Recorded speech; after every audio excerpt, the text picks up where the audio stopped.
Now, with that being said, we could now append gmail.com or something like that to InfoSec Institute. The rest is kind of like taking a candy from a baby, and here's why. If we can have a valid certificate for yahoo.com, then all the intermediate certs in your browser will trust it because it's coming as a child or leaf of another valid cert, which is our real cert. Visualize it this way. Yahoo.com is valid, but so is yahoo.com.infosecinstitute.com if infosecinstitute.com has a signed and valid cert of its own. Now, therefore, we can present the client with our forward cert. It'll be taken as valid, and the victim won't see this certificate cannot be validated warning or any of those crazy messages that kind of alert them to the fact that something's not quite right. Now, here's the thing. Ironically, most of the world, specifically the average end user, will just click accept on that thing even if it says it's an invalid certificate or it can't be validated. But people that are relatively tech savvy or security savvy, they won't accept that. They'll probably, cancel out. Now what it looks like, basically the connection between SSL strip and the real SSL server that the victim think that they're connecting to will truly be an SSL session. So our SSL strip Linux box here will establish an SSL session with the real web server. At the same time, the session between SSL strip and the victim is plain old HTTP.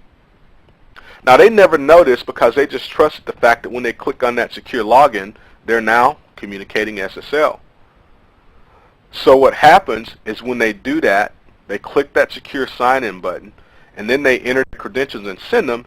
Those credentials are really coming across an unencrypted HTTP session, which is basically clear text.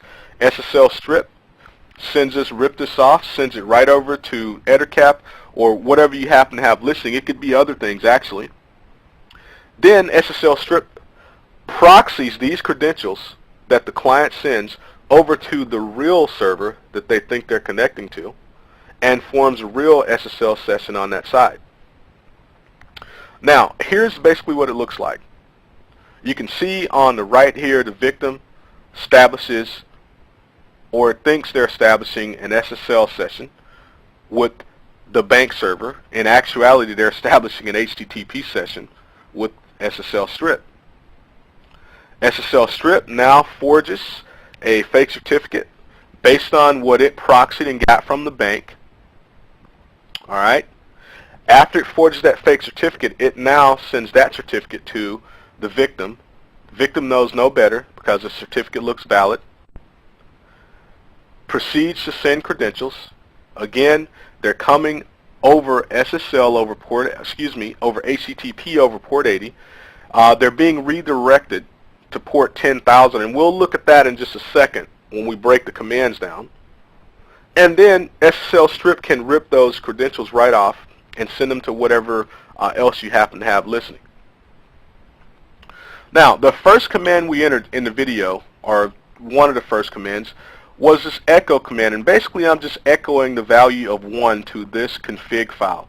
This is an IP forward file, and all it does is turn on or enable IP forwarding on your Linux box. In other words, it allows your Linux box to act like a proxy. Now you can do the same thing in Windows. It's a registry edit to do it. Now remember, to do a man in the middle, we have to do this. We have to have our box acting like a router so that it can forward packets. Alright, one of the other things you saw me do was the IP tables command. So we just turn on IP tables, put in a simple rule, -T, which specifies tables. We're saying NAT here, and we're using the -A, which basically tells us to append a rule to an accepted chain. So we're appending the pre-routing rule. We're specifying a protocol of TCP, specifying a destination port of 80, and we're saying now take that and do an action. What action? The -J specifies action. We're saying redirect that traffic to the port of 10,000. And the reason we send it to 10,000 is that's the port SSL strip listens on by default. Now with SSL strip we could specify another port. It's just that when you did the IP tables command, you'd have to specify that same port in your IP table rule here. Alright, continuing on.